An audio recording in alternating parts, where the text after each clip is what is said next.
ಧರ್ಮ ಉಳಿಯಲಿ. Down terrorism, down down terrorism, ಒಂದೇ ಒಂದೇ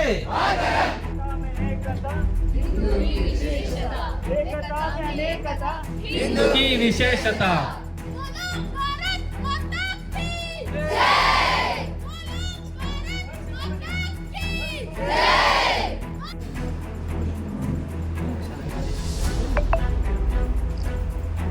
ಆತ್ಮೀಯ ವಿದ್ಯಾರ್ಥಿಗಳೇ, ನಮಗೆಲ್ಲ ನೆನಪಿದೆ, ಕೆಲವೊಂದು ವರ್ಷಗಳ ಮೊದಲು ಸರ್ ನಮ್ಗೆ ಹೇಳಿದರು, ಪುತ್ತೂರಲ್ಲಿ ಒಂದು ಅತ್ಯುತ್ತಮ ಚಲನಚಿತ್ರ ಇದೆ, ನಾವೆಲ್ಲ ವಿದ್ಯಾರ್ಥಿಗಳು ಅದನ್ನು ನೋಡಬೇಕಾದ್ದು ಅಂತ. ದ ಕಾಶ್ಮೀರ್ ಫೈಲ್ಸ್ ಅಂತ ಅದರ ಹೆಸರು. ನಾವೆಲ್ಲ ವಿದ್ಯಾರ್ಥಿಗಳು ಅಲ್ಲಿಗೆ ಹೋಗಿದ್ವಿ, ಆ ಚಲನಚಿತ್ರ ನೋಡಿದ್ವಿ.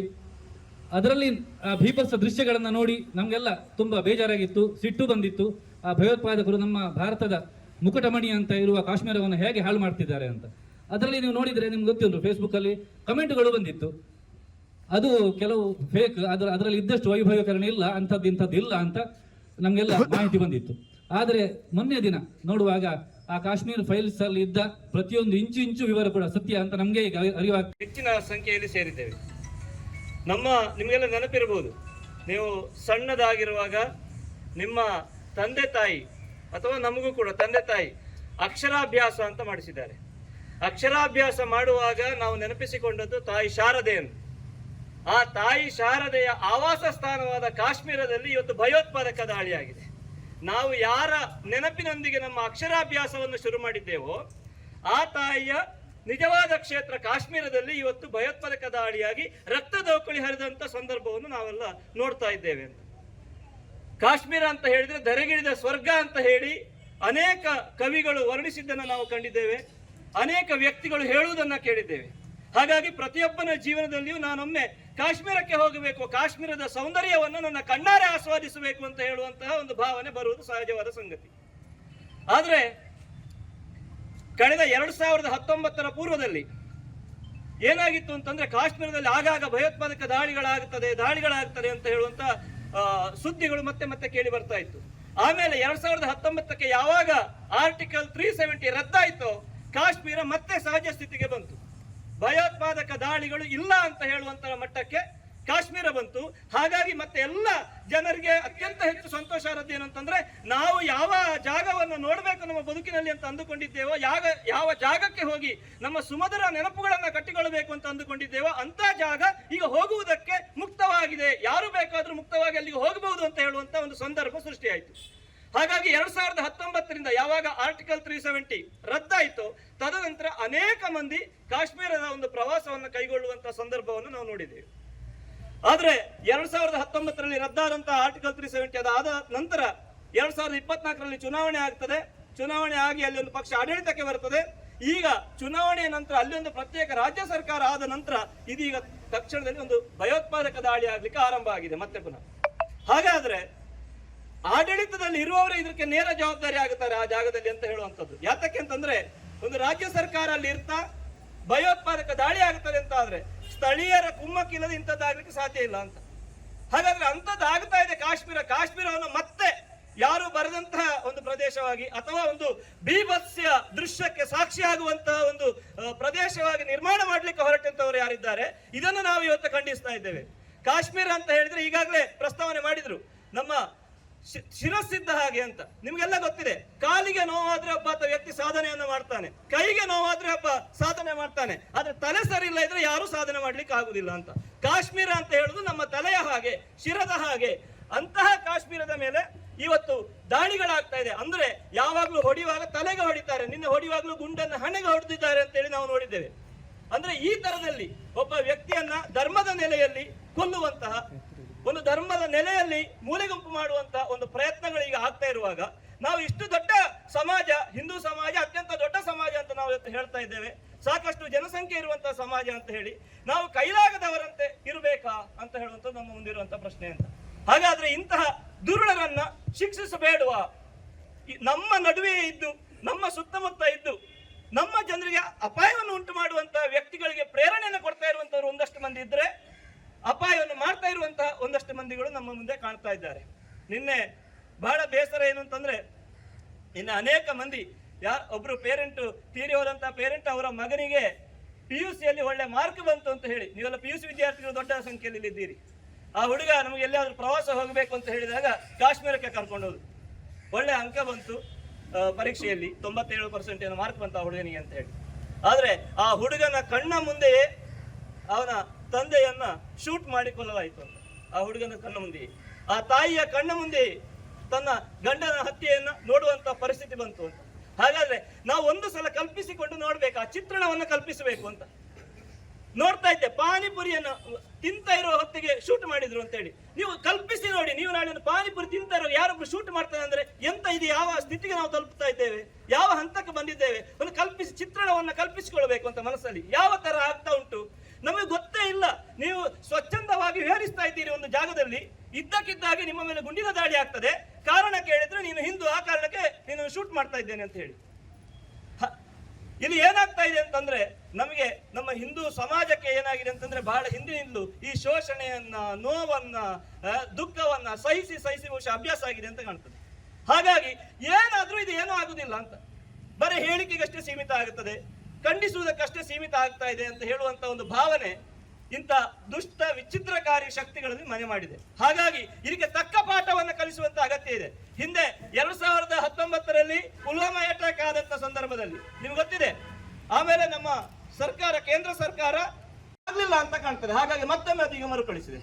ಅದು ಸಾಕಾಗ್ಲಿಲ್ಲ ಅಂತ ಕಾಣ್ತದೆ. ಯಾರಿಗೆ ಯಾವ ಹಂತದ ಡೋಸ್ ಅನ್ನ ಕೊಡಬೇಕು ಅದೇ ಡೋಸ್ ಅನ್ನ ಕೊಡಬೇಕು, ಇಲ್ಲ ಇದು ಸರಿಯಾಗುದಿಲ್ಲ ಅಂತ. ಹಾಗಾಗಿ ನಮ್ಗೆ ಆಗಬೇಕಾದದ್ದು ಏನು ಅಂತಂದ್ರೆ, ಇದನ್ನ ಯಾರು ಮಾಡ್ತಾ ಇದ್ದಾರೆ ಮಾತ್ರ ಅಲ್ಲ, ಯಾರು ಪ್ರೇರಣೆಯನ್ನು ಕೊಡ್ತಾ ಇದ್ದಾರೆ ಅಂತವರನ್ನು ಬೇರು ಸಮೇತ ಕಿತ್ತಾಕುವಂತ. ಇಲ್ಲದೆ ಹೋದ್ರೆ ಇಂತಹ ಕುಮ್ಮಕ್ಕುಗಳು ಮತ್ತೆ ಮತ್ತೆ ಮತ್ತೆ ಮತ್ತೆ ಬರ್ತಾ ಇದೆ. ನೇರವಾಗಿ ನಮಗೆ ಹೇಳ್ಬೋದು, ಇದು ಪಾಕಿಸ್ತಾನದಿಂದ ನೇರವಾಗಿ ಕೊಟ್ಟಂತಹ ಕುಮ್ಮಕ್ಕು, ಬೇರೆ ಏನು ನಮಗೆ ಅದರಲ್ಲಿ ಮುಜುಗರವೂ ಇಲ್ಲ, ಹೇಳಲಿಕ್ಕೆ ಅಥವಾ ದಾಕ್ಷಿಣ್ಯವೂ ಇಲ್ಲ. ಇದು ಆಗ್ತಾ ಇರುವಂತದ್ದು ಪ್ರತಿಯೊಂದು ಕೂಡ ಪಾಕಿಸ್ತಾನ ಪ್ರೇರಿತವಾದಂತಹ ಒಂದು ಭಯೋತ್ಪಾದನೆ. ಇದು ಬಾರಿ ಸುಲಭ ಉಂಟು ಹೇಳಲಿಕ್ಕೆ. ಏನಂತಂದ್ರೆ, ಭಯೋತ್ಪಾದಕರು ಬಂದು ದಾಳಿ ಮಾಡಿದಾಗ ಅವರ ಅಕಸ್ಮಾತ್ ಸಿಕ್ಕಿ ಬಿದ್ರೆ ತಕ್ಷಣ ಪಾಕಿಸ್ತಾನ ಸರ್ಕಾರ ಹೇಳ್ತದೆ ಅದು ನಮ್ಮ ಜನ ಅಲ್ಲ, ಯಾರು ಅಂತ ಗೊತ್ತಿಲ್ಲ ಅಂತ. ಇದು ಹೀಗೆ ಹೇಳುದು ಸುಲಭ ಅಂತ. ಸಿಕ್ಕಿ ಹಾಕಿಕೊಳ್ಳಿದ್ರೆ ಬಾಯಿ ಮುಚ್ಚಿ ಕೂತ್ರಾಯ್ತು. ಈ ತರದ ಒಂದು ವ್ಯವಸ್ಥೆ ಆಗ್ತಾ ಇದೆ. ಆದ ಕಾರಣ ನನಗೆ ಮತ್ತೆ ಮತ್ತೆ ಅನ್ನಿಸ್ತದೆ, ಇದೀಗ ಒಂದು ಸರಿಯಾದ ಸಂದರ್ಭ, ಪಾಠ ಕಲಿಸಬೇಕಾದಂತ ಸಂದರ್ಭ. ಒಂದು ಹಂತದಲ್ಲಿ ಹಿಂದಿನ ಸರ್ಕಾರಗಳು ಮಾಡಿದ ತಪ್ಪಿನಿಂದಾಗಿ ಇವತ್ತು ಪಾಕ್ ಆಕ್ಯುಪೈಡ್ ಕಾಶ್ಮೀರ ಅಂತ ಹೇಳೋದು ಸೃಷ್ಟಿಯಾಗಿದೆ. ಎಷ್ಟೋ ಚದರ ಕಿಲೋಮೀಟರ್, 1000 ಚದರ ಕಿಲೋಮೀಟರ್ ಜಾಗವನ್ನು ನಾವು ಕಳ್ಕೊಂಡಿದ್ದೇವೆ. ಇವತ್ತು ನಾವು ಭಾರತದ ಭೂಪಟ ಬಿಡಿಸ್ತೇವಲ್ಲ, ಅಷ್ಟು ಇಲ್ಲ ಅಂತ ಹೇಳುವ ಸಂದರ್ಭ ಇದೆ. POK ಅಂತ ಹೇಳಿ ಒಂದಷ್ಟು ಜಾಗ ಕಳೆದು ಹೋಗಿದೆ. ನೀವೊಮ್ಮೆ ಕಲ್ಪಿಸಿಕೊಂಡು ನೋಡಿ, ಭಾರತ ಪ್ರಪಂಚದ ಏಕೈಕ ಸೈನ್ಯ ಭಾರತದ್ದು. ಇದುವರೆಗೆ ಯಾವ ಯುದ್ಧದಲ್ಲೂ ಎಲ್ಲೂ ಕೂಡ 90,000 ಸೈನಿಕರನ್ನು ಸಜೀವವಾಗಿ ಸೆರೆ ಹಿಡಿದಂತಹ ಸಂದರ್ಭ ಇಲ್ಲ. ಹಾಗಾದ್ರೆ ಅಷ್ಟು ಶಕ್ತಿಯುತವಾದ ಮಿಲಿಟರಿ ಶಕ್ತಿ ನಮ್ಮ ದೇಶದಲ್ಲಿದೆ. ಈ ದೇಶ ಈ ಹೊತ್ತಿಗೆ ಈ ಮಿಲಿಟರಿ ಶಕ್ತಿನ ಸರಿಯಾಗಿ ಬಳಸಿಕೊಳ್ಬೇಕು. ಮಾತ್ರ ಅಲ್ಲ, ಭಯೋತ್ಪಾದನೆ ಅಂತ ಹೇಳಲಿಕ್ಕೂ ಕೂಡ ಹೆದರುವಂತ ಸ್ಥಿತಿಗೆ ನಾವು ತಂದು ಒಡ್ಡಬೇಕಾದ ಸ್ಥಿತಿ ಇದೆ ಅಂತ. ಯಾವ ಸಂದರ್ಭದಲ್ಲೂ ನಮ್ಮ ಅಖಂಡ ಭಾರತದಲ್ಲಿ ಎಲ್ಲಿಗೂ ಯಾರು ಯಾವ ಸಂದರ್ಭದಲ್ಲೂ ಸ್ವೇಚ್ಛೆಯಾಗಿ ಹೋಗಿ ಬರುವಂತಹ ಸ್ಥಿತಿಯನ್ನು ನಿರ್ಮಾಣ ಮಾಡಲಿಕ್ಕೆ ನಮ್ಮದಾದಂತಹ ಕೊಡುಗೆಯನ್ನು ನಾವು ಇವತ್ತು ಕೊಡಬೇಕಾಗಿದೆ. ಈ ನೆಲೆಯಲ್ಲಿ ಇಡೀ ದೇಶದಾದ್ಯಂತ ಹಿಂದೂ ಸಮಾಜ ಎದ್ದು ನಿಲ್ಲಬೇಕಾಗಿದೆ. ಯಾಕೆಂತಂದ್ರೆ, ನಮ್ಮ ನೋವನ್ನ ಪ್ರತಿಭಟಿಸಬೇಕು ಅಂದ್ರೆ ನಾವೇ ಹೋಗಿ ಪ್ರತಿಭಟಿಸಬೇಕು, ಇನ್ಯಾರೋ ಮಾಡ್ತಾರೆ ಅಂತ ಕಾಯುವುದಲ್ಲ. ಯಾಕೆ ಕಾಶ್ಮೀರದಲ್ಲಿ ಆದ ಸಂದರ್ಭಕ್ಕೆ ನಾವು ಇಲ್ಲಿ ಪುತ್ತೂರಲ್ಲಿ ಪ್ರತಿಭಟನೆ ಮಾಡಬೇಕು ಅಂತ ಹೇಳಿದ್ರೆ, ಅದು ಕೂಡ ನಮ್ಮದೇ ಭಾಗ. ನಿಮ್ಮ ಮನೆಯಲ್ಲಿ ತೋಟ ಇದೆ, ತೋಟ ಒಂದು ಸ್ವಲ್ಪ ದೂರದಲ್ಲಿ ಮತ್ತೊಂದು ತೋಟ ಇದೆ, ಅಲ್ಲಿ ಯಾರೋ ಬಂದು ಕೂತ್ಕೊಳ್ತಾರೆ ಅಂತಂದ್ರೆ ನೀವು ಬಿಡುವ ಪ್ರಶ್ನೆ ಇಲ್ಲ, ಅದು ನಿಮ್ಮದೇ. ನೀವು ಅಲ್ಲಿ ಹೋಗ್ತೀರಿ ಗಲಾಟೆ ಮಾಡ್ಲಿಕ್ಕೆ. ಹಾಗಾಗಿ ಅರ್ಧ ಕಿಲೋಮೀಟರ್ ಆಚೆ ದೂರ ಇರುವ ತೋಟ ನನ್ನದೇ, ನಾನು ಅದಕ್ಕೆ ಗಲಾಟೆ ಮಾಡ್ಲಿಕ್ಕೆ ಹೋಗ್ತೇನೆ ಅಂತ ಆದ್ರೆ 1000 ಕಿಲೋಮೀಟರ್ ದೂರ ಇರುವ ಕಾಶ್ಮೀರವು ನನ್ನದೇ. ಅದಕ್ಕಾಗಿಯೂ ನಾನು ಹೋರಾಟ ಮಾಡಬೇಕಾಗಿದೆ. ಆ ನೆಲೆಯಲ್ಲಿ ಈ ದೇಶದ ಒಟ್ಟು ಅಸ್ಮಿತೆಯ ಉಳಿಕೆಗಾಗಿ ಮತ್ತು ಈ ದೇಶದ ಸನಾತನ ಧರ್ಮದ ಉಳಿಕೆಗಾಗಿ ಮತ್ತು ನೀನು ಹಿಂದುವ ಅಂತ ಕೇಳಿ ಗುಂಡು ಹೊಡೆದ ಅಯೋಗ್ಯರ ಮಟ್ಟ ಹಾಕುವ ನೆಲೆಯಲ್ಲಿ ನಾವೆಲ್ಲ ಒಂದಾಗಿ ಪ್ರತಿಭಟನೆಯನ್ನು ಮಾಡಬೇಕಾಗಿದೆ. ಆ ನೆಲೆಯಲ್ಲಿ ನಾವು ಇವತ್ತೆಲ್ಲ ಸೇರಿದ್ದೇವೆ. ಈ ಏನು ದಾಳಿಯಾಗಿದೆ, ಏನು ಹುತಾತ್ಮರಾಗಿದ್ದಾರೆ ದಾಳಿಯ ನೆಲೆಯಲ್ಲಿ, ಅವರ ಎಲ್ಲರ ಆತ್ಮಕ್ಕೆ ಚಿರಶಾಂತಿ ಸಿಗ್ಲಿ ಅಂತ ಪ್ರಾರ್ಥಿಸುವುದು ಮಾತ್ರ ಅಲ್ಲ, ಅವರಿಗೆ ನಿಜವಾದ ಚಿರಶಾಂತಿ ಯಾವಾಗ ಆಗ್ತದೆ ಅಂತ ಹೇಳಿದ್ರೆ, ಆ ಗನ್ ಹಿಡ್ಕೊಂಡು ಬಂದ್ರಲ್ಲ ಅವರು ಕೂಡ ಅಲ್ಲಿಗೆ ತಲುಪಿದಾಗ ಅವರನ್ನು ಆದಷ್ಟು ಬೇಗ ಇಲ್ಲಿಂದ ಕಳಿಸುವಂತ ವ್ಯವಸ್ಥೆ ಆಗಬೇಕು. ಮತ್ತು ಅದಕ್ಕೆ ಪ್ರೇರಣೆ ಕೊಟ್ಟವರನ್ನು ಕೂಡ ಎಲ್ಲರ ಸಹಿತವಾಗಿ ಕಳಿಸುವಂತಹ ವ್ಯವಸ್ಥೆಯನ್ನು ಕೇಂದ್ರ ಸರ್ಕಾರ ಮಾಡಬೇಕು ಅಂತ ನಮ್ಮೆಲ್ಲರ ಪರವಾಗಿ ಹಕ್ಕೊತ್ತಾಯವನ್ನು ಮಾಡ್ತಾ ನನ್ನ ಮಾತು ಮುಗಿಸ್ತೇನೆ. ನಮಸ್ಕಾರ. बोलो भारत माता की भारत माता की भारत माता की ಬಂಧುಗಳೇ, ಎಲ್ಲ ಭಾರತೀಯರ ಹೃದಯಗಳಿಗೆ ಘಾಸಿಯಾಗಿದೆ. ಇದು ಯಾರೊಬ್ಬರು ತಡೆದುಕೊಳ್ಳುವಂತಹ ಒಂದು ವಿಚಾರ ಅಲ್ಲ. ಇಡೀ ಜಗತ್ತಿನ ಎದುರು ಭಾರತದ ಶೌರ್ಯ, ಧೈರ್ಯ, ಪರಾಕ್ರಮಗಳ ಅಗ್ನಿ ಪರೀಕ್ಷೆ ನಡೀತಾ ಇರುವಂತದ್ದನ್ನು ನಾವು ಕಾಣ್ತಾ ಇದ್ದೇವೆ. ಅಮೆರಿಕ ಇರ್ಬೋದು, ರಷ್ಯಾ ಇರ್ಬೋದು, ಜಪಾನ್ ಇರ್ಬೋದು, ಜಗತ್ತಿನ ಅತಿರಥ ಮಹಾರಥರು ಕೂಡ ಎಲ್ಲರೂ ಇದನ್ನು ಖಂಡನೆ ಮಾಡಿದ್ದಾರೆ. ಬರೇ ಖಂಡನೆಯಿಂದ ತೃಪ್ತಿ ನಮಗೆ ಆಗುವುದಿಲ್ಲ ಬಂಧುಗಳೇ. ಪಾಕ್ ಆಕ್ರಮಿತ ಕಾಶ್ಮೀರ ಮತ್ತೆ ಭಾರತದ ಒಳಗೆ ಬಂದು ಸೇರುವ ತನಕ ಭಾರತದ ಕೆಚ್ಚೆದೆಯ ಬಂಟಲು ನಮ್ಮ ಸೈನಿಕ ಎಲ್ಲರೂ ಪಾಕ್ ಆಕ್ರಮಿತ ಪಕ್ಷದ ಸ್ಥಳದ ಒಳಗೆ ನುಗ್ಗಿ ಮತ್ತೆ ಆ ಭಾರತದ ಭೂಭಾಗವನ್ನು ಭಾರತದ ತೆಕ್ಕೆಯೊಳಗೆ ಸೇರಿಸುವಂತ ಕಾರ್ಯಕ್ರಮಕ್ಕೆ ಪ್ರಧಾನಮಂತ್ರಿಗಳು ಕರೆ ಕೊಡಬೇಕು ಅಂತ ಹೇಳುವ ಕರೆಯನ್ನ ಈ ಪುತ್ತೂರಿನ ಏನು ಸ್ಮಾರಕ ಇತ್ತು, ಅಮರ್ ಜವಾನ್ ಜ್ಯೋತಿ ಸ್ಮಾರಕ ಇಲ್ಲಿ ಇದೆಯಾ? ಶತಮಾನಗಳಿಂದ ನಾವು ದೇಶಕ್ಕಾಗಿ ಪ್ರಾಣ ತ್ಯಾಗ ಮಾಡಿದವರ ಅಮರ್ ಜವಾನ್ ಜ್ಯೋತಿ ಸ್ಮಾರಕದ ರೀತಿಯಲ್ಲಿ ಪುತ್ತೂರಿನ ಅಮರ್ ಜವಾನ್ ಜ್ಯೋತಿ ಸ್ಮಾರಕದ ಎದುರಿನಲ್ಲಿ ನಿಂತು ಈ ಪ್ರತಿಜ್ಞೆಯನ್ನ ಮಾಡಿ ಈ ವಿಚಾರವನ್ನ ಪ್ರಧಾನಮಂತ್ರಿಗಳಿಗೆ, ಗೃಹ ಮಂತ್ರಿಗಳಿಗೆ, ಈ ದೇಶದ ಮಿಲಿಟರಿ ನಾಯಕರುಗಳಿಗೆ ಮುಟ್ಟಿಸುವಂತ ಕೆಲಸಗಳನ್ನ ಏಕಸ್ವರದಲ್ಲಿ ನಾವು ಮಾಡಬೇಕಾಗಿದೆ ಬಂಧುಗಳೇ. ಇದು ಯಾರೊಬ್ರು ತಡ್ಕೊಳ್ಳುವಂತ ವಿಚಾರ ಅಲ್ಲ. ಈಗಾಗಲೇ ಉಲ್ಲೇಖ ಮಾಡಿದ್ರು ಎಲ್ಲ ಸಂಗತಿಗಳನ್ನ. ಹಲವಾರು ಯುದ್ಧಗಳನ್ನು ನಾವು ನೋಡಿದ್ದೇವೆ. ಭಾರತ ಸ್ವಾತಂತ್ರ್ಯ ಸಿಕ್ಕಿದ ನಂತರ ಪಾಕಿಸ್ತಾನದಲ್ಲಿದ್ದಂತಹ ಸಹಸ್ರಾರು ಲಕ್ಷಾಂತರ ಮಂದಿ ಹಿಂದೂಗಳ ಕಗ್ಗೊಲೆ ಮಾಡಿ ನಿರ್ಗತಿಕರನ್ನಾಗಿ ಮಾಡಿ ಭಾರತದೊಳಗೆ ಕಳಿಸುವಂತಹ ವ್ಯವಸ್ಥೆಗಳನ್ನು ಮಾಡಿದ್ರು. ಅಂದಿನ ಮೊಹಮ್ಮದ್ ಅಲಿ ಜಿನ್ನಾರ್ ಅವರ ನೇತೃತ್ವದಲ್ಲಿ ಪಾಕಿಸ್ತಾನ ನಿರ್ಮಾಣ ಆಯಿತು.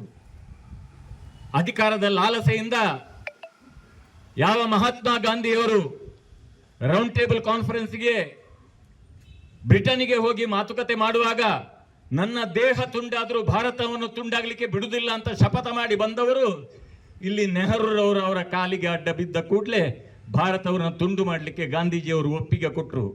ನಾಚಿಕೆ ಆಗ್ತದೆ ನಮಗೆ ಇವತ್ತು ಅದನ್ನು ಹೇಳಲಿಕ್ಕೆ, ಆ ಮಾತುಗಳನ್ನು ಹೇಳಲಿಕ್ಕೆ ನಾಚಿಕೆ ಆಗ್ತದೆ.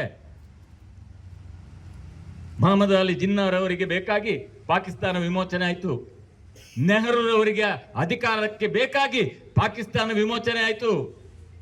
ಪಾಕಿಸ್ತಾನ ಮತ್ತೆ ಬಾಂಗ್ಲಾದೇಶ ರಚನೆಯಾಗಿ ಎರಡು ಮುಳ್ಳುಗಳನ್ನು ಮಗ್ಗುಲಲ್ಲಿ ಇಟ್ಟುಕೊಂಡು ಭಾರತ ಇವತ್ತು ನಮ್ಮ ಆಡಳಿತ ಮಾಡುವಂತ ಸ್ಥಿತಿಯಲ್ಲಿದ್ದೇವೆ. ಇರುವಂತ ಭಾರತದ ಭೂಭಾಗದಲ್ಲಿ ಕೂಡ ಶಾಂತಿ ನೆಮ್ಮದಿ ಇರಬಾರದು ಅಂತ ಹೇಳುವ ರೀತಿಯಲ್ಲಿ ಪಾಕಿಸ್ತಾನ ಬಾಂಗ್ಲಾ ವಿಮೋಚನೆ ಮಾಡಿ ಬಾಂಗ್ಲಾವನ್ನು ಮತ್ತೆ ವಿಮೋಚನೆ ಮಾಡುವಂತ ಸ್ಥಿತಿ ಭಾರತದ ಜವಾಬ್ದಾರಿಯಲ್ಲಿ ಬಂತು. ಹೇಳಿದ್ರು ಆ ಸಂದರ್ಭದಲ್ಲಿ 95,000ಕ್ಕಿಂತ ಮಿಕ್ಕಿದ ಸೈನಿಕರನ್ನ ಒಂದೇ ಏಕಗಂಟಿನಲ್ಲಿ ಅವರನ್ನ ಎಲ್ಲರನ್ನ ಅರೆಸ್ಟ್ ಮಾಡಿ ಇಟ್ಟುಕೊಳ್ಳುವಂತ ಒಂದು ಶಕ್ತಿ ಸಾಮರ್ಥ್ಯ ಅವತ್ತಿನ ಭಾರತದ ಸೇನೆಗೆ ಇತ್ತು. ಇವತ್ತು ಕೂಡ ಇದೆ. ಇವತ್ತು ಕೂಡ ಭಾರತದ ಸೇನೆಗೆ ಈ ಪಾಕಿಸ್ತಾನ ಬಾಂಗ್ಲಾದೇಶಗಳನ್ನ ಮಣಿಸುವುದು ದೊಡ್ಡ ಸಂಗತಿ ಅಲ್ಲ. ಆದರೆ ಭಾರತ ಸಹಜವಾಗಿ ಶಾಂತಿ ಪ್ರಿಯ ರಾಷ್ಟ್ರ. ನಮ್ಮ ಶಾಂತಿಯನ್ನ ದೌರ್ಬಲ್ಯ ಅಂತೇಳಿ ತಿಳ್ಕೊಂಡು ಈ ಸಣ್ಣ ಪುಟ್ಟ ಕಿರಿಕುಗಳನ್ನ ಮಾಡಿಕೊಂಡು ಒಂದು ರೀತಿ ಅಶಾಂತಿ ನಿರ್ಮಾಣ ಮಾಡುವುದರ ಜೊತೆಯಲ್ಲಿ ಅರಾಜಕತೆ ನಿರ್ಮಾಣ ಮಾಡುವ ಕಾರ್ಯಕ್ರಮಕ್ಕೆ ಪಾಕಿಸ್ತಾನ ನೇರವಾಗಿ ಮುಂದಾಗಿರುವಂತದ್ದನ್ನು ನಾವು ಕಾಣ್ತಾ ಇದ್ದೇವೆ. ನಾವು ಪ್ರಬಲವಾಗಿ ಈ ವಿಚಾರವನ್ನು ಪ್ರತಿಭಟನೆ ಮಾಡುವುದರ ಮುಖಾಂತರ ಪ್ರಧಾನಮಂತ್ರಿಗಳಿಗೆ, ಈ ದೇಶದ ರಾಜಕೀಯ ನೇತಾರರಿಗೆ ಎಲ್ಲ ಏನು ಮಾಡ್ತಾ ಇದ್ದಾರೆ ಅಂತೇಳಿ ಗೊತ್ತಿಲ್ಲ. ಒಬ್ಬೊಬ್ರು ಒಂದೊಂದು ಸ್ಟೇಟ್ಮೆಂಟ್ ಕೊಡ್ತಾ ಇದ್ದಾರೆ. ಕೆಲವರು ಹೇಳ್ತಾ ಇದ್ದಾರೆ ಇದು ಕೇಂದ್ರದ ವೈಫಲ್ಯ ಅಂತೇಳಿ. ಆರ್ಟಿಕಲ್ 370 ರದ್ದು ಮಾಡಿ ಈ ದೇಶಕ್ಕೆ ನಾವು ಇನ್ನೊಂದು ಕರೆ ಕೊಟ್ಟಿದ್ದೇವೆ. ಕಾಮನ್ ಸಿವಿಲ್ ಕೋಡ್ ಬರಬೇಕು, ಕಾಮನ್ ಎಜುಕೇಶನ್ ಪಾಲಿಸಿ ಬರಬೇಕು. ಇವರು ಭಾಷೆಯ ಹೆಸರಿನಲ್ಲಿ, ಜಾತಿಯ ಹೆಸರಿನಲ್ಲಿ ಸಮಾಜವನ್ನು ಒಡೆದು ಆಡಳಿತದ ಅಧಿಕಾರದ ಗದ್ದುಗೆಯಲ್ಲಿ ಕೂತ್ಕೊಂಡು ಅದನ್ನು ಕಳ್ಕೊಳ್ಳಿಕ್ಕೆ ತಯಾರಿಲ್ಲ.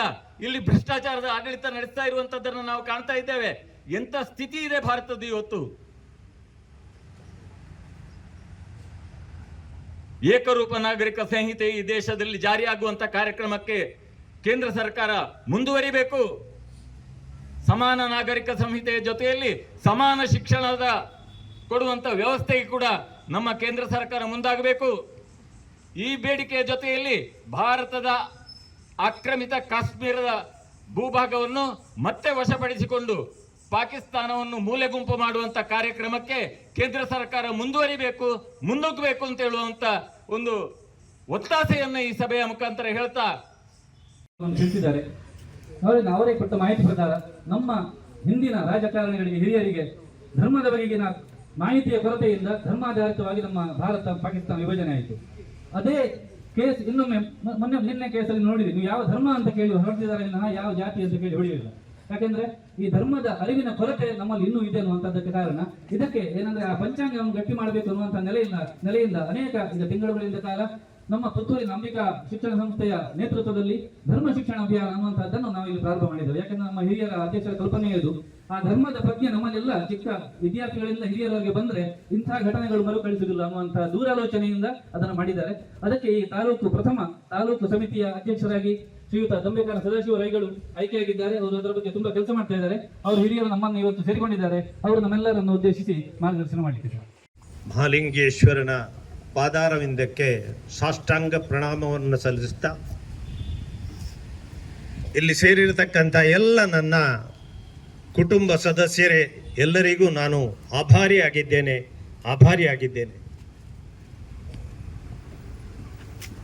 ಮಾತು ಬರ್ತಾ ಇಲ್ಲ, ಕಾರಣ ಬಹಳ ಜಟಿಲವಾಗಿದೆ. ನಿನ್ನೆ ಏನು ಕಾಶ್ಮೀರದಲ್ಲಿ ಘಟನೆ ನಡೆದಿದೆ, ನನ್ನೊಬ್ಬ ಅಳಿಯ ಆಗಬೇಕಾದಂತಹ ಒಬ್ಬ ವ್ಯಕ್ತಿ, ಅವರ ಕುಟುಂಬ ಹೋದ ವಾರ ಅದೇ ಕಾಶ್ಮೀರಕ್ಕೆ ಇದೇ ರೀತಿ ಪ್ರವಾಸವನ್ನ ಹೋಗಿದ್ರು. ನಡೆದ ಘಟನೆ ಇದು. ಇಲ್ಲಿಯವನೇ, ನಮ್ಮ ಪೈಕಿಯವನೇ. ನಿನ್ನೆ ಸಂಜೆ ಈ ದುರ್ಘಟನೆ ಆದ ಮೇಲೆ ಫೋನ್ ಮಾಡ್ತಾನೆ, ಅಂಕಲ್ ಕೋಡೆ ಭಕ್ತ. ಇವತ್ತು ಅಲ್ಲಿ ಇದ್ದಿದ್ರೆ, ನಿನ್ನೆ ಅಲ್ಲಿ ಇದ್ದಿದ್ರೆ ಏನಾಗ್ತಿತ್ತು ಯೋಚನೆ ಮಾಡಿದ್ದೀರಾ ನೀವು? ಕೆಲವು ಮಕ್ಕಳು ನಗುತ್ತಾ ಇದ್ರು ಇಲ್ಲಿ ಬಂದು ನಿಲ್ಲುವಾಗ. ನಾನು ಯಾರನ್ನೂ ದೂರ್ತಾ ಇಲ್ಲ. ಏನು ಅಧ್ಯಕ್ಷರು, ಸಂಚಾಲಕರು ಅವಾಗ ಹೇಳಿದ್ರು, ನನ್ನ ಮನೆಯಲ್ಲಿ ಆಗಿದೆ ಈ ಕ್ರಿಯೆ ಅನ್ನುವಂತ ಮನೋಭಾವ ನಮಗೆ ಬೇಕು. ನನ್ನ ಅಣ್ಣ ತಮ್ಮ, ನನ್ನ ಅಕ್ಕ ತಂಗಿ, ನನ್ನ ಮನೆಯವರು ಅನ್ನುವಂಥ ಭಾವನೆ ಬೇಕು. ಯೋಚನೆ ಮಾಡಿದ್ದೀರಾ? ಗಂಡನನ್ನ ಹೆಂಡತಿಯ ಮುಂದೆ, ತಂದೆಯನ್ನ ಮಗನ ಮುಂದೆ ಗುಂಡಿಕ್ಕಿ ಕೊಲ್ಲುವುದೆಂದ್ರೆ ಏನು? ನಮ್ಮ ತಂದೆಯನ್ನ ಅಥವಾ ನಮ್ಮ ಮನೆಯ ಒಂದು ಹೆಂಗಸನ್ನ ಅವರು ಹೇಳಿದ್ದು ಆ ಮಹಾತಾಯಿಯಲ್ಲಿ ಏನು, ನಿನ್ನನ್ನು ಏನೂ ಮಾಡುವುದಿಲ್ಲ, ಮೋದಿಗೆ ಹೋಗಿ ಹೇಳು ಹೀಗೆ ಮಾಡಿದ್ದಾರೆ ಅಂತ. ಆದ್ರೆ ನಾನು ಆ ಭಯೋತ್ಪಾದಕನಿಗೆ ಕೃತಜ್ಞತೆ ಹೇಳ್ತಾ ಇದ್ದೇನೆ. ಆ ಇಬ್ಬರನ್ನಾದರೂ ಬಿಟ್ರಲ್ಲ, ಕೃತಜ್ಞನಾಗಿ ಅವರಿಗೆ ಶರಣಾಗತಿ ಕೊಟ್ಟು ಬೇಡ್ತಾ ಇದ್ದೇನೆ. ಅವರಿಗೆ ಇನ್ನೂ ಒಳ್ಳೆಯ ಬುದ್ಧಿ ಬರಲಿ, ಈ ವ್ಯವಹಾರವನ್ನು ಅವರು ಬಿಡುವಂತಾಗಲಿ ಅಂತ ಹೇಳುವಂತ ಮಾತನ್ನು ಹೇಳಲಿಕ್ಕೆ ಇಚ್ಛೆ ಪಡ್ತಾ ಇದ್ದೇನೆ. ಮತ್ತೊಂದು ನಿನ್ನೆ ನಡೆದಿರತಕ್ಕಂಥ ವಿಚಾರ, ಒಬ್ಬ ಅಲ್ಲಿ ಕುದುರೆ ಸವಾರ ಇವರನ್ನ ಕರ್ಕೊಂಡು ಹೋಗ್ತಾ ಇದ್ದ. ಅವ ಮುಸ್ಲಿಂ ಅಲ್ಲಿ ಅವ ಬೇಡಿಕೊಂಡನಂತೆ ಇವರಲ್ಲಿ, ಅವರು ಪ್ರವಾಸಕ್ಕೆ ಬಂದವರು, ಕೊಲ್ಬೇಡಿ ಅವರನ್ನು, ಯಾಕೆ ಕೊಲ್ತೀರಿ, ಅವರು ಏನು ಅನ್ಯಾಯ ಮಾಡದವರು ಅಂತ ಎಷ್ಟೇ ಕೇಳಿದ್ರು, ಎಷ್ಟೇ ಬೇಡಿಕೊಂಡ್ರು ಅವರು ಕೇಳಲಿಲ್ಲ. ಕಡೆಗೆ ಅವನಿಗೆ ವಿರುದ್ಧವಾಗಿ ನಿಂತ ಅವನನ್ನೇ ಶೂಟ್ ಮಾಡಿ ಕೊಂದ್ರು. ಅವರ ಮನೋಭಾವ ಎಂಥದ್ದಿರ್ಬೋದು ಯೋಚನೆ ಮಾಡಿದ್ದೇವ ನಾವು? ಅಂತ ಮುಸ್ಲಿಮರು ಈ ಭಾರತ ದೇಶದಲ್ಲಿದ್ದಾರೆ. ನಾನು ಇದನ್ನು ಹೇಳಲಿಕ್ಕೆ ಇಚ್ಛೆ ಪಡ್ತಾ ಇದ್ದೇನೆ. ಮುಸ್ಲಿಮರೆಲ್ಲರೂ ಇದು ಭಯೋತ್ಪಾದಕರಲ್ಲ. ಭಾರತೀಯರಾಗಿ ಬದುಕುತ್ತಾ ಇದ್ದಾರೆ. ಭಾರತೀಯರಿಗೆ ಭಾರತೀಯತೆ ಬೇಕು. ಆದರೆ ಪಾಕಿಸ್ತಾನದ ಮುಸ್ಲಿಮರು ಬಂದು ನಮ್ಮ ದೇಶವನ್ನು ಹಾಳು ಮಾಡ್ತಾ ಇದ್ದಾರೆ ಅನ್ನುವಂತಹ ಒಂದು ವಿಚಾರವನ್ನ ನಾವು ತಿಳಿಬೇಕಾದಂತ ಅವಶ್ಯಕತೆ ಇದೆ. ಏನು ನಾವು ವಿರೋಧಿಗಳಾಗಿದ್ದೇವೆ, ಭಯೋತ್ಪಾದಕರಿಗೆ ವಿರೋಧಿಗಳು. ಹಿಂದೂಗಳ ವಿರೋಧಿಗಳಿಗೆ ನಾವು ವಿರೋಧಿಗಳು, ನಾವು ಮುಸಲ್ಮಾನರಿಗೆ ವಿರೋಧಿಗಳಲ್ಲ. ಭಾರತೀಯರನ್ನ ನಾವು ರಕ್ಷಿಸ್ತೇವೆ, ನಾವೆಲ್ಲ ನಿಮ್ಮ ಜೊತೆ ಇದ್ದೇವೆ. ನನ್ನ ಮಗ ಅಬುದಾಬಿಯಲ್ಲಿದ್ದಾನೆ, ಅವ ಹೇಳ್ತಾ ಇದ್ದಾನೆ, ಭಾರತೀಯ ಹಿಂದೂಗಳಿಗೆ ನಮ್ಮ ಆ ದೇಶದಲ್ಲಿ ಏನೊಂದು ರೆಸ್ಪೆಕ್ಟ್ ಇದೆ. ಅವ ಬಂದು ಹೇಳ್ತಾ ಇರುವ ನನಗೆ ಆನಂದ ಆಗ್ತಾ ಇದೆ. ಆದರೆ ಒಂದು ಮಾತು ವಿದ್ಯಾರ್ಥಿಗಳೇ, ಭಾರತದಲ್ಲಿ ಮುಸ್ಲಿಮರಿಗೆ ಯಾರಿಗೇ ಆಗಲಿ ಇರುವಂತಹ ರಕ್ಷಣೆ ಬೇರೆ ದೇಶಗಳಲ್ಲಿ ಇಲ್ಲ. ಒಬ್ಬ ಮುಸ್ಲಿಂ ಲೀಡರ್, ಪ್ರಖ್ಯಾತವಾದಂತಹ ಈ ರಾಜ್ಯದ ಒಬ್ಬ ಅಪ್ರತಿಮ ಸಾಧಕ, ಒಳ್ಳೆಯ ವ್ಯಕ್ತಿ, ಒಂದು ದಿನ ಬೆಳಿಗ್ಗೆ 10 ಗಂಟೆಗೆ ಹೇಳಿದ್ರು, ಮುಸ್ಲಿಮರೆಲ್ಲ ಭಾರತದಲ್ಲಿ ಆರಾಮದಲ್ಲಿ ಇದ್ದೇವೆ,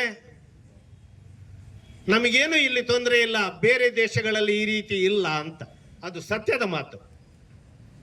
ಆದರೆ ಸಂಜೆ 4 ಗಂಟೆಗೆ ಅದೇ ವ್ಯಕ್ತಿ ಹೇಳ್ತಾರೆ, ನಾನು ಹಾಗೆ ಹೇಳಲಿಲ್ಲ, ಅದು ಪತ್ರಿಕೆಯವರು ಹೇಳಿದ್ದು ಅಂತ. ಕಾರಣ ಏನು ಅಂದ್ರೆ ಅವರಿಗೆ ಬೆದರಿಕೆ ಕಾಲು ಬಂತು, ನೀನು ಇಲ್ಲಿಯ ಹಿಂದೂಗಳಿಗೆ ಸಪೋರ್ಟ್ ಮಾಡ್ತಿ ಅನ್ನುವಂಥ ವಿಚಾರ. ಇದೆಲ್ಲ ಇಲ್ಲಿಯ ವಾಸ್ತವಿಕ ವಿಚಾರಗಳು. ವಿದ್ಯಾರ್ಥಿಗಳಾದ ನೀವು ನಮ್ಮಂತ ಹಿರಿಯರಿಗೆ ಇನ್ನು ಮುಂದಕ್ಕೆ ಮಾರ್ಗದರ್ಶನ ಮಾಡುವಂತಹ ನೀವು, ನಮ್ಮನ್ನ ರಕ್ಷಿಸುವಂತಹ ನೀವು ಬಲಾಢ್ಯರಾಗಬೇಕು. ಮಾನಸಿಕವಾಗಿ ನೀವು ಸದೃಢರಾಗಿರಬೇಕು, ಬಲವಂತವಾಗಿರಬೇಕು. ಎಲ್ಲರನ್ನು ಒಗ್ಗೂಡಿಸಿ ನಾವೆಲ್ಲ ಒಂದು, ನಾವೆಲ್ಲ ಹಿಂದೂ, ನಾವೆಲ್ಲ ಮುಂದು, ನಾವೆಲ್ಲ ಹಿಂದೂ, ನಾವೆಲ್ಲ ಮುಂದು, ನಾವೆಲ್ಲ ಒಂದು, ಈ ಘೋಷಣೆಯೊಂದಿಗೆ ಇದನ್ನು ನಾವು ಪರಿಪಾಲನೆ ಮಾಡುವಂತ ಅವಶ್ಯಕತೆ ಇದೆ. ಖಂಡಿತವಾಗಿ ನಮ್ಮ ದೇಶ ದುರ್ಬಲ ಅಲ್ಲ. ನಮ್ಮ ತಾಳ್ಮೆ ತಾಳ್ಮೆ ತಾಳ್ಮೆ ಎಲ್ಲದಕ್ಕೂ ಕಾರಣ. ನಾವು ಯಾರನ್ನೂ ದ್ರೋಹಿಗಳೆಂದು ಭಾವಿಸುವುದಿಲ್ಲ. ದ್ರೋಹಿಗಳು ಯಾವತ್ತೂ ದ್ರೋಹಿಗಳೇ. ಆದರೆ ಹೆಚ್ಚಿನ ಇವತ್ತು ಮೆಸೇಜ್ ಅನ್ನು ನೋಡ್ತಾ ಇದ್ದೇವೆ, ಇಂತಹ ಏನು ಮುಸಲ್ಮಾನರನ್ನ ನಾವು ಹೊಗಳ್ತಾ ಇದ್ದೇವೆ, ಒಳ್ಳೆಯವರು ಇದ್ದಾರೆ ಅನ್ನುವಂಥ ವಿಚಾರವನ್ನ ಅದೇ ಮುಸಲ್ಮಾನರು ಈ ಭಯೋತ್ಪಾದಕರನ್ನು ಯಾಕೆ ಬೆಂಬಲಿಸ್ತಾ ಇದ್ದಾರೆ ಅನ್ನುವಂಥದ್ದು ನಮಗೆ ಅರ್ಥ ಆಗ್ತಾ ಇಲ್ಲ. ಹೆದರಿಕೆಯೇ, ಬೆದರಿಕೆಯೇ? ನಿಮ್ಮ ಜೀವ ರಕ್ಷಣೆಗೆ ನಾವಿದ್ದೇವೆ. ಭಾರತ ದೇಶದ ಇಡೀ ಹಿಂದೂ ಸಮಾಜ ನಿಮ್ಮ ಜೊತೆ ಇದೆ. ಆದ್ದರಿಂದ ನೀವೆಲ್ಲ ನಮ್ಮ ಜೊತೆ ಇರಿ. ನಾವು ಭಾರತ ದೇಶವನ್ನು ರಕ್ಷಿಸೋಣ, ನಾವೆಲ್ಲ ಒಂದಾಗೋಣ, ನಾವೆಲ್ಲ ಮುಂದೆ ಈ ದೇಶವನ್ನು ರಕ್ಷಿಸುವಂತಹ ಕೆಲಸವನ್ನು ಮಾಡೋಣ. ಬರೇ ಹಿಂದೂಗಳು ಮಾತ್ರ ಅಲ್ಲ, ಬರೇ ಹಿಂದೂಗಳಿಂದ ಸಾಧ್ಯ ಇಲ್ಲ. ನೀವೆಲ್ಲ ಒಂದಾಗಬೇಕು, ನಾವೆಲ್ಲ ಒಂದಾಗಬೇಕು. ಈ ದೇಶದ ರಕ್ಷಣೆ ಪ್ರತಿಯೊಬ್ಬ ನಾಗರಿಕನ ಕರ್ತವ್ಯ ಅನ್ನುವಂಥ ಮಾತಿನೊಂದಿಗೆ ನಿಮ್ಮೆಲ್ಲರನ್ನ ಅಭಿನಂದಿಸಿ, ಏನು ನಿನ್ನೆ ಹುತಾತ್ಮರಾಗಿದ್ದಾರೆ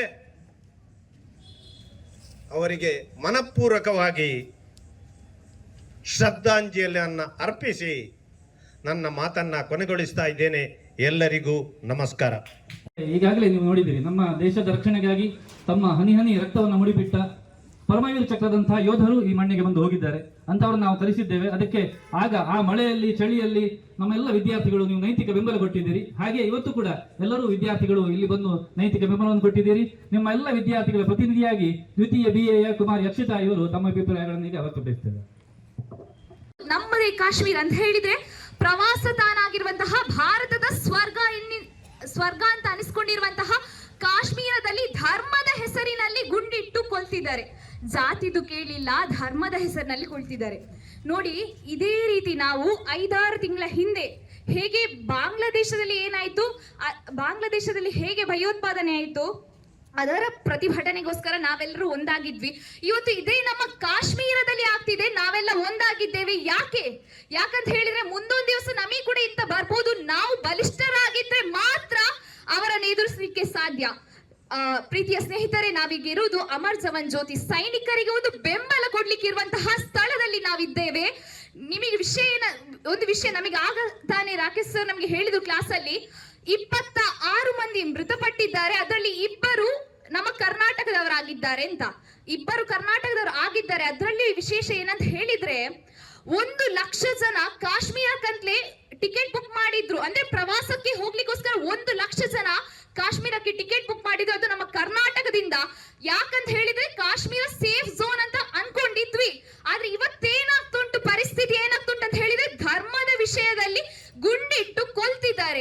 ಇದು ನಮ್ಮ ಒಂದು ಭಾರತಕ್ಕೆ ನಾವು ಯಾವ ರೀತಿಯಾದಂತಹ ಆ ಒಂದು ಪ್ರದೇಶಕ್ಕೆ ಹೋಗ್ಬೋದು. ಒಂದು ಪ್ರದೇಶಕ್ಕೆ ಹೋಗ್ಲಿಕ್ಕೆ ನಮಗೆ ಭಯ ಆಗ್ತುಂಟು ಅನ್ನುವ ಪರಿಸ್ಥಿತಿಯಲ್ಲಿ ನಾವಿದ್ರೆ ನಮ್ಮ ಒಂದು ಮನೋಭಾವ ಯಾವ ರೀತಿ ಇರಬೇಕು. ಇನ್ನು ಮುಂದೆ ಅದೇ ಹೇಳಿದಾಗೆ ಒಂದು ಕಾಶ್ಮೀರದ ವಿದ್ಯಾರ್ಥಿನಿ ಪುತ್ತೂರಲ್ಲಿ ಕಲಿಲಿಕ್ಕೆ ಸೇಫ್ ಝೋನ್, ಅದೇ ಪುತ್ತೂರಿನ ಒಬ್ಬ ವಿದ್ಯಾರ್ಥಿ ಕಾಶ್ಮೀರದಲ್ಲಿ ಹೇಗೆ ಕಲಿತಾ ಈ ರೀತಿ ಧರ್ಮದ ಹೆಸರಿನಲ್ಲಿಟ್ಟು ಗುಂಡನ್ನಿಟ್ಟು ಕೊಲ್ತಾನಂತ ಹೇಳಿದ್ರೆ, ಅದಕ್ಕೋಸ್ಕರ ನಾವೆಲ್ಲರೂ ಜೊತೆಯಾಗೋಣ. ನಮಗೆಲ್ಲರಿಗೂ ಕೂಡ ಗೊತ್ತುಂಟು ನಮ್ಮ ಸೈನಿಕರಿಗೆ ನಾವೊಂದು ಬೆಂಬಲವನ್ನು ಕೊಡೋಣ. ನಾವೆಲ್ಲರೂ ಒಮ್ಮೆ ಜೋರಾಗಿ ಭಾರತ್ ಮಾತಾ ಕಿ ಜೋರ್ ಅಂತ ಹೇಳುತ್ತಾ ಅವರಿಗೊಂದು ಬೆಂಬಲವನ್ನು ಕೊಡೋಣ. ಭಾರತ್ ಮಾತಾ ಕಿ, ಭಾರತ್ ಮಾತಾ ಕಿ, ಭಾರತ್ ಮಾತಾ ಕಿ. ದೇಶದ ಗೃಹ ಸಚಿವರಿಗೆ ಸಾಂವಿಧಾನಿಕವಾಗಿ ನಾವು ತಲುಪಿಸಲಿಕ್ಕಿದ್ದೇವೆ. ನಾವಿಲ್ಲ ಮನವಿ ಇಲ್ಲಿ ತಯಾರು ಮಾಡಿದ್ದೇವೆ. ನಮ್ಮ ಅಂಬಿಕಾ ಸಮೂಹ ಶಿಕ್ಷಣ ಸಂಸ್ಥೆಯಿಂದ ಭಾರತ ಸರ್ಕಾರದ ಮಾನ್ಯ ಗೃಹ ಸಚಿವರಿಗೆ ನಮ್ಮ ಮಾನ್ಯ ಸಹಾಯಕ ಆಯುಕ್ತರ ಮೂಲಕವಾಗಿ ನಾವೀಗ ಪ್ರತಿಭಟನೆಯನ್ನು ಸಲ್ಲಿಸಿ ನಮ್ಮ ಮನವಿಯನ್ನು ಅವರಿಗೆ ಕೊಡಲಿಕ್ಕಿದ್ದೇವೆ. ಆ ಮನವಿಯನ್ನು ತಮ್ಮ ಮುಂದೆ ಪ್ರಸ್ತುತಪಡಿಸಲಿದ್ದಾರೆ ಪ್ರಾಚಾರ್ಯರು ರಾಜೇಶ್ ಕುಮಾರ್ ಕಮ್ಮಟಿ.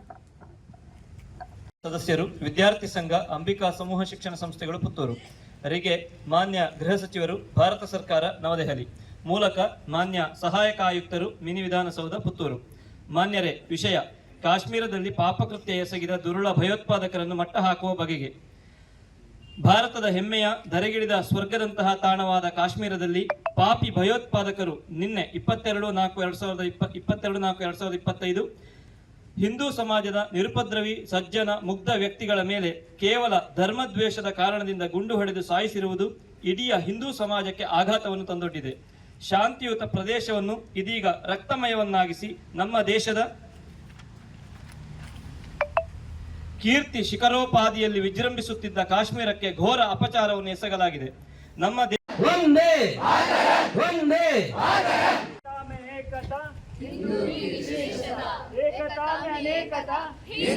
ವಿಶೇಷತಾ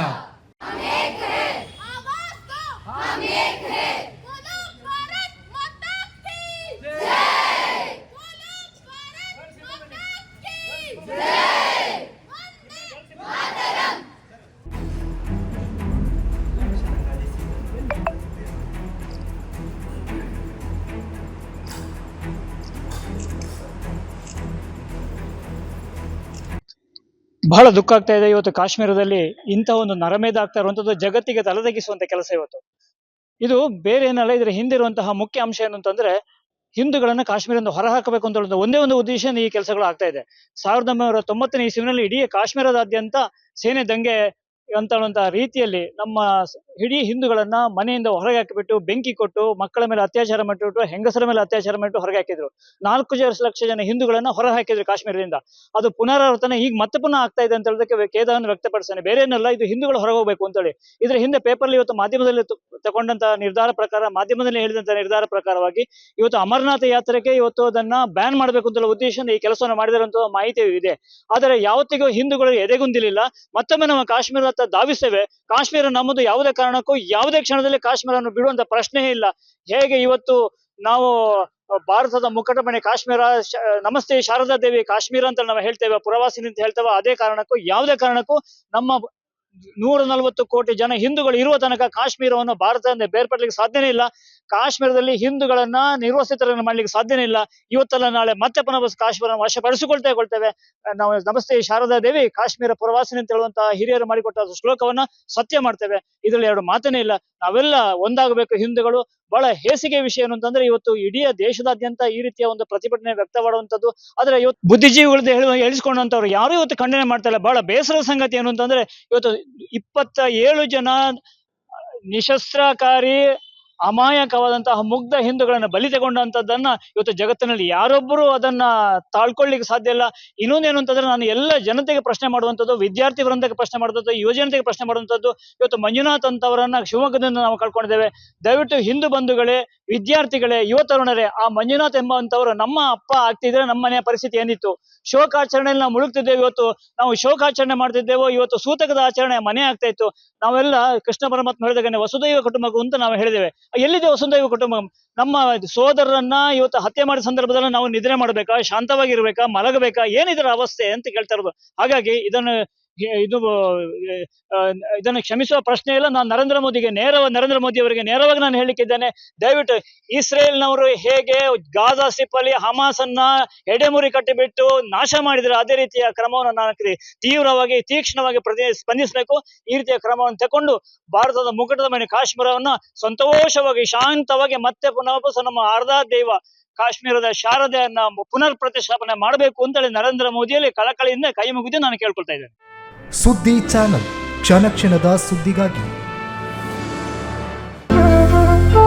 ಅತ್ತೆ, ಇದು ನನ್ನ ಬರ್ಡೇ ಗಿಫ್ಟ್. ಇದೆಲ್ಲ ಜೀವನದಲ್ಲಿ ನನಗೋಸ್ಕರ ತಗೊಂಡ್ಬಂದಿದ್ದಾರೆ. ನಿನ್ ಮೇಲೆ ತುಂಬಾ ಚೆನ್ನಾಗಿ ಕಾಣುತ್ತೆ. ಇದು ತುಂಬಾ ಚೆನ್ನಾಗಿದೆ ಅಲ್ವಾ? ತುಂಬಾ ಚೆನ್ನಾಗಿದೆ.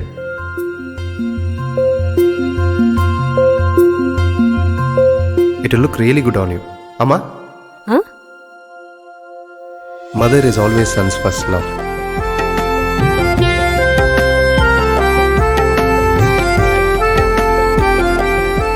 ಪ್ರತಿ ಪೀಳಿಗೆಯ ಪ್ರೀತಿಯ ಮಳಿಗೆ GL ಆಚಾರ್ಯ ಜುವೆಲ್ಲರ್ಸ್.